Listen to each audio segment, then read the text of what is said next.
It was 5 years ago today, the World Health Organization declared COVID-19 a global pandemic. The 2020s are going to be such an interesting decade to be studied in the future. The whole year had a weird feel to it. First, we were just in a limbo in 2021, wondering if COVID was over or not, like everything was completely opened up, but it didn't feel like everything was back to normal for a long time. Trump lost re-election, the Biden era unfolded, Bitcoin had a massive bull run, and hip-hop, well, at least we got to see how DJ Khaled handles defeat. I'm playing it, you know, it's playing everywhere. Not no mysterious shit you never hear. If someone gets teleported from 5 years ago, he'll feel like everything still looks the same. Stick around and you'll find out why. But we that pretty much went through that era though, know a lot has changed. For starters, some years back, hip-hop was the GOAT of all music genres, topping Billboard and streaming platforms. At one time, Fetty Wap dominated college parties. There was even a meme around that time about pulling up to places while 6, 7, 9 blast through JBL speakers. It was a sure moment in rap you had to be there to truly appreciate it. Some even shared their reflections online. Fetty had so many songs in rotation at one point, and they were all bangers. College parties were just Fetty songs with some stuff in between. God damn, 10 years already. Arguably one of the hottest debut albums in recent times. Randomly screaming 1738 in high school was a different vibe. How time flies, man. Fast forward to now, hip-hop feels like it's finally meeting its end. ChatGPT is threatening jobs. FIFA has become FC on gaming platforms. Social justice, woke, and podcasts that once gained popularity has tanked. A common sentiment nowadays is that the years since the outbreak of the pandemic seem like a blur. Like every movement now has a vibe fatigue. Today I want to answer the question lingering on everybody's mind. How the fuck did we get here? These are the 3 levels of our reality shift since post-pandemic. Welcome to the year 2021, where a lot of the pop culture already feels like stuff that got delayed in 2020. Retro sneakers like New Balance dominated. Turtlenecks were still cool, and the whole year was kind of playing catch up to an extent that it felt like the death knell of rap's dominance. Mild 2021 felt like the moment where wokeness began to lose steam. It also feels like a gap between the millennial and zoomer culture dominations, and millennials were finding it difficult to keep up. The pandemic changed us, but for me personally, the rapid speed technology is evolving and changing society is more of a mindfuck. I'm 48. I never felt like I fit in. Now it's 100 times worse. I've been making music for 8 years, and my sister showed me an AI song she finished in minutes that sounds like something I could maybe make with another 5 years of experience. Brutal. Between COVID and automation, it feels like an entirely different world. Like you fell asleep during a time capsule and we had this huge tech boom. The world became faster, and with the exponential growth of social media, everybody became an advocate for something. LGBTQ plus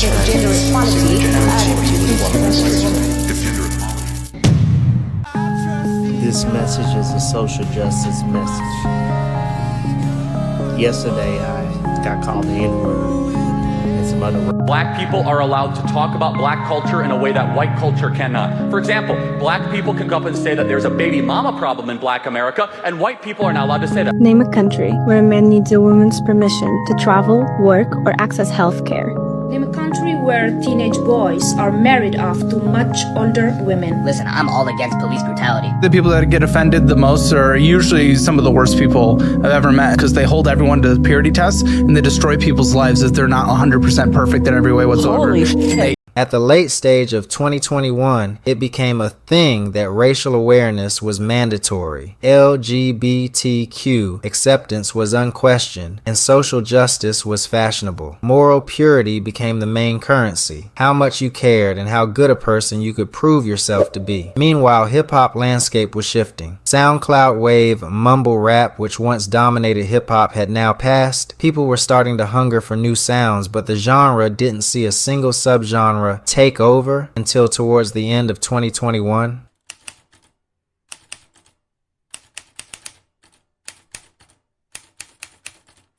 Speaking of Canadians with unusual names, we have a special visitor here tonight, a man of many talents, all of which he will showcase when he hosts the ESPY Awards, July 16th on ESPN. Please welcome Drake, everybody.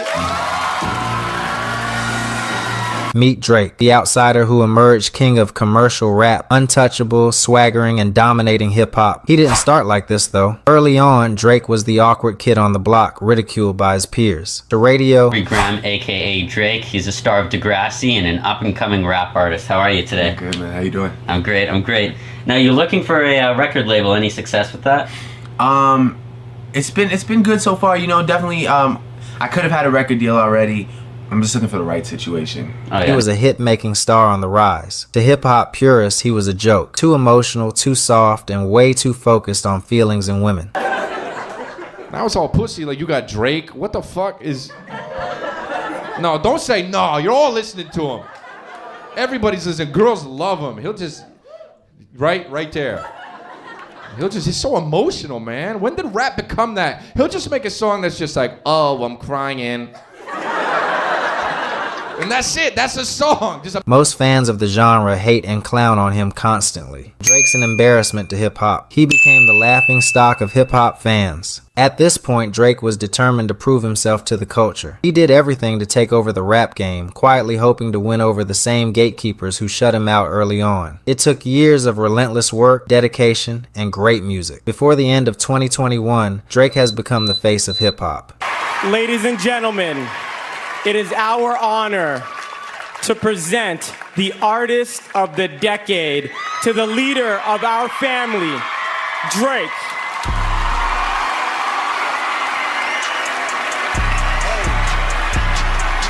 His vulnerable, emotional tune approach completely changed the rap game and was finally accepted as the norm. Drake was now not only the undisputed king of the world's biggest music genre, but also respected across every part of its culture. He no longer wanted change, he wanted things to stay the same, but everything changes. Nothing lasts forever. A bitter reality that Drake would soon realize. What once had a clear purpose has lost its meaning, and in that vacuum, people grow cocky, prideful, and begin abusing power simply because they can. This is the person Drake was finally becoming. All one. Khaled, man. It's like you give someone everything you have, and they're just like, another one, another one.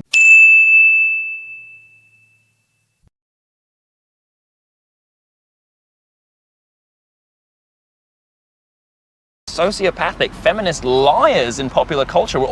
It is insisted upon us that we all pay obeisance to the cult of Lena Dunham and Amy Schumer. They're put on the cover of the magazines, and we're all expected to pretend that we like them. Well, we don't. No, it is not in the mind, okay? You're not a man if you think you're a man. The idea that sex or gender are malleable is not true. This is a stupid, worthless cause, and everybody's wasting their time, and everybody in the world is going to see. As we go deeper into 2022, more and more people stop caring about social justice or anything related. And that's what social justice amounts to. It's a demand that the state should treat the different people differently in order to place them in the same position. Even cancel culture got canceled. I guess the after effects of COVID, inflation, mental health crisis as a result, took over everything. The pandemic restrictions and the after effects, which we can all agree on, made people a lot more divided compared to 4 years ago. The BLM, cancel culture, and many social justice movements slowed down after a year of Biden taking office. Mainstream media took a very sudden center-right shift right about then. BLM died when the national movement was found to be embezzling funds and the hood stopped moving with them. Podcasts became a hub for anti-woke sentiment, consistently drawing millions of views while criticizing the social justice movement as their audiences began drifting in the opposite ideological direction. Because anti-abortion policies lead to more death. And it's so funny that question, what is a woman, is so difficult to answer. And then they'll say, well, someone who identifies as a woman. And you say, well, what does that mean, though? Social justice issues started disrupting workplaces, and everyone silently decided they weren't interested anymore. What started as a call for unity slowly turned into avenues for theft and looting. Some looted a bank and a television station, while others plastered spray paint on buildings. The light continues to go dim for rap. The world's fresh and lively movement was reduced to a cheap trend, an emblem to be worn rather than a piece of resistance that demanded reflection and action.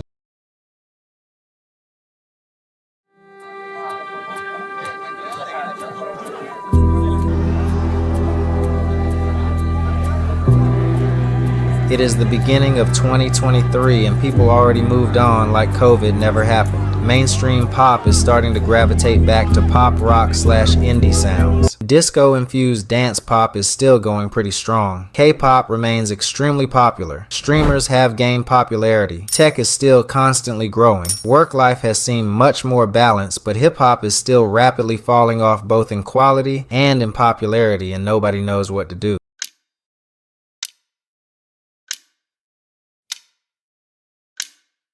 Kendrick?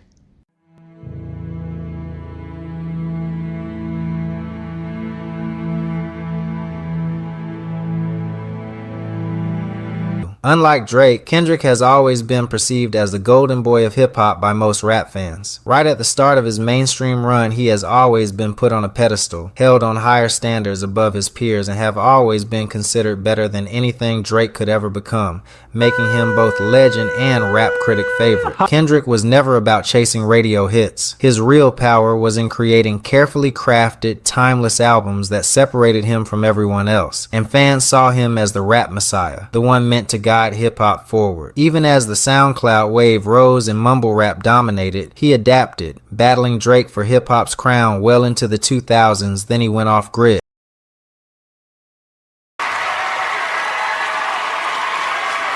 Ladies and gentlemen, it is our honor to present the artist of the decade to the leader of our family, Drake.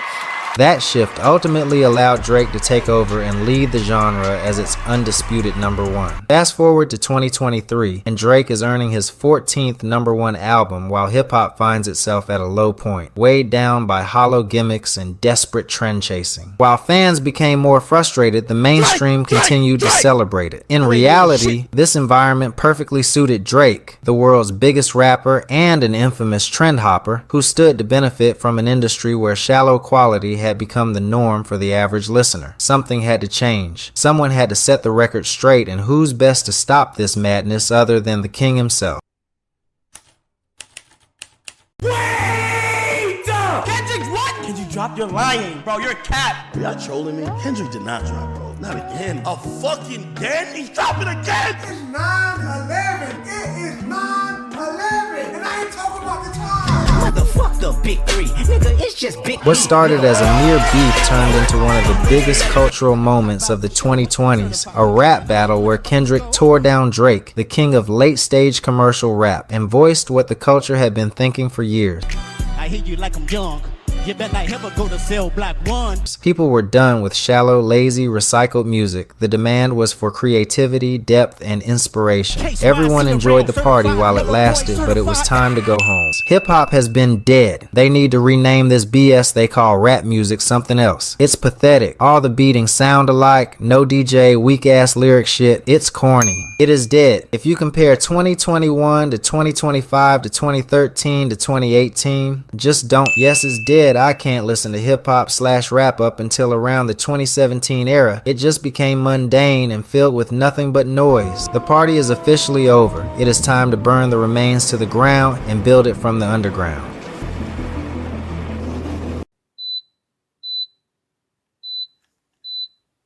It was just announced for the first time in 35 years, hip-hop has spent a week without a song in the top 40 of the chart. The biggest tracks releases of the year all flopped diabolically. Even the average fans are bored at this point. Let's talk about some albums that dropped this year that were just terrible. Rap fatigue. No. What is it? All right. And some listeners argue that people have had enough rap. So hip hop is to a point where it is becoming a mockery of itself, where, you know, we haven't changed our sound, and that's why it's off the top 40 of Billboard. Level 3 is where the movement faded into cultural irrelevance and stopped mattering in the mainstream. Some people still try to chase the old spark, but that moment has passed and everyone else has moved on. The old tactics no longer work. The charts aren't slipping. The crowd is eerily quiet, and power has been stripped from its former gatekeepers and placed in the hands of those once silenced, mocked, and excluded, now shaping the culture on their own terms. rappers. You're leaving out the biggest part for me. Typically, the lyrics and words of modern day rap are so stupid. The only good rappers are typically underground rappers who have stayed the same throughout the years and phases, and their words have deep meaning. I think there is a reason it's called underground. It's not mainstream brain rot, and it's actually what rap was originally all about. Platforms don't seem to care about political correctness anymore, and corporations have basically dropped Pride Month and every other cause. It's like none of it ever mattered to them. Country now dominates the music landscape. Everything else is a downstream effect of what came before. The era of enforced social responsibility and imperial moralizing has collapsed into a culture willing to consume anything that slips out next, no matter how hollow or poorly made it is. When culture becomes too polished, people crave chaos. When irony is everywhere, sincerity starts to feel subversive. Every era has moments that redefine the world before fading into history. The social justice movement didn't disappear. It was absorbed. Its language evolved. Expectations shifted. Boundaries expanded. And in that transition, it stopped feeling like a movement and became part of everyday life.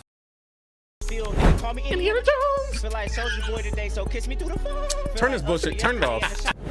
The last decade of hip-hop has been freeing. The genre doesn't take itself as seriously anymore. Gender norms have been broken down, and artists can twist their voices, looks, and identities however they want. The push for change landed. It did what it needed to do.